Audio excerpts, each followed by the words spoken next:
happiness is an important part of our life. When we get married, when we get a promotion, when our salary gets credited to our account, we are happy. And of course, to talk about this happiness, you can say, I'm happy, I'm euphoric, I'm ecstatic, I am elated, or any number of synonyms of the word happy. But you can also use idioms to talk about how happy you are. And that's what we will learn in this video.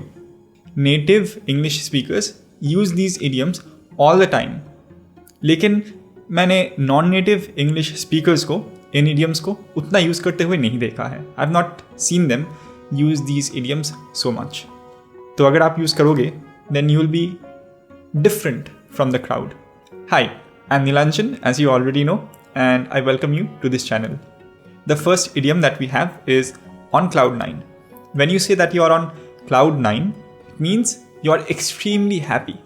जब आप बोलते हैं कि मन में लड्डू फूटा, in that situation, you can use this particular idiom, on cloud 9. An example would be, when I finally cleared my math test, I was on cloud 9. There are some other idioms which also mean the exact same thing.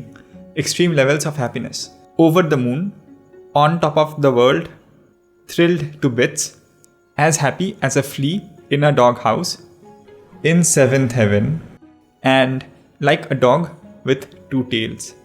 Next we have as happy as Larry. When you say that you are as happy as Larry, it means that you are very happy indeed.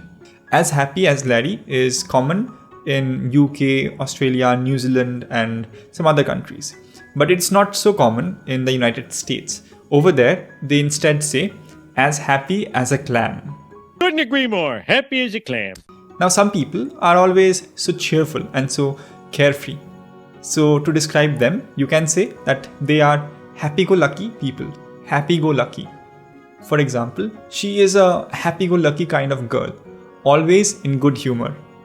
Now, sometimes people grin from ear to ear, which looks something like this. Like they smile so wide that this part of the mouth gets very close to their ears. And remember Joker? Yeah, something like that.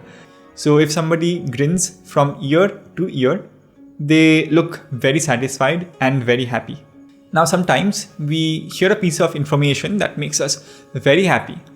To talk about such things, we can say that it is music to our ears.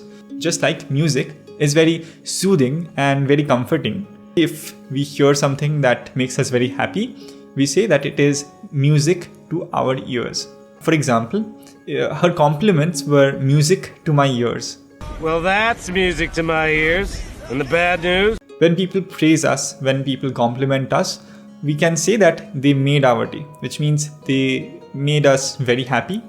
And, they just added that goodness factor to our day. For example, my husband came home with flowers for me. That really made my day. Sometimes we do things that are exciting, but they're also somewhat dangerous. So we can say that we do those things for kicks. For example, Emma is keen to have a go at skydiving, just for kicks, which means she wants to do it even though it is dangerous, just because it's exciting. Another idiom that you can use to talk about stuff that you enjoy a lot is to get a real kick out of something or to get a kick out of something. It is an informal idiom. For example, he loves books. He gets a real kick out of reading.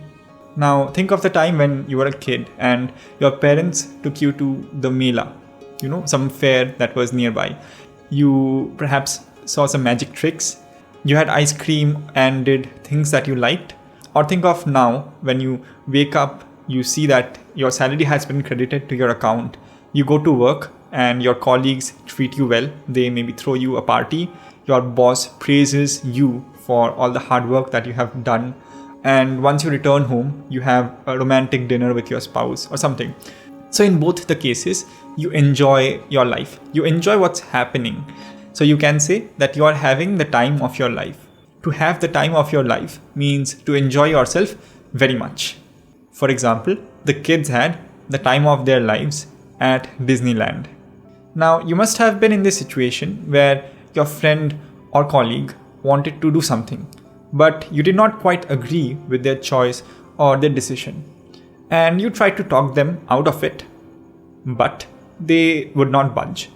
And although you don't quite agree with them, you tell them that, okay, if it makes you happy, you do it. So in such a situation, you can use the idiom, whatever floats your boat.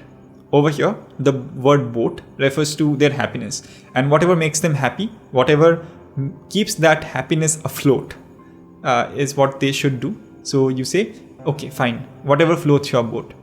Let's say a friend tells you that he's going to spend his anniversary in Alaska. You don't understand the logic because Alaska is so freaking cold.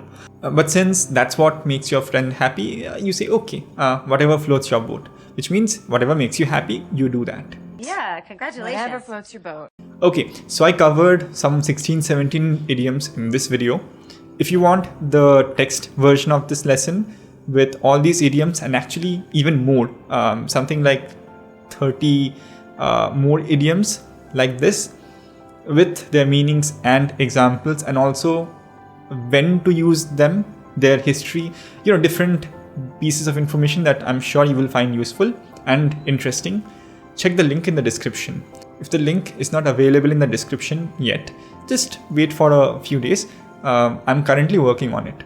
If you would like to learn idioms related to sadness, make sure that you subscribe because that video will come in a few days. Okay, that's it for this video. How many of these idioms did you know already?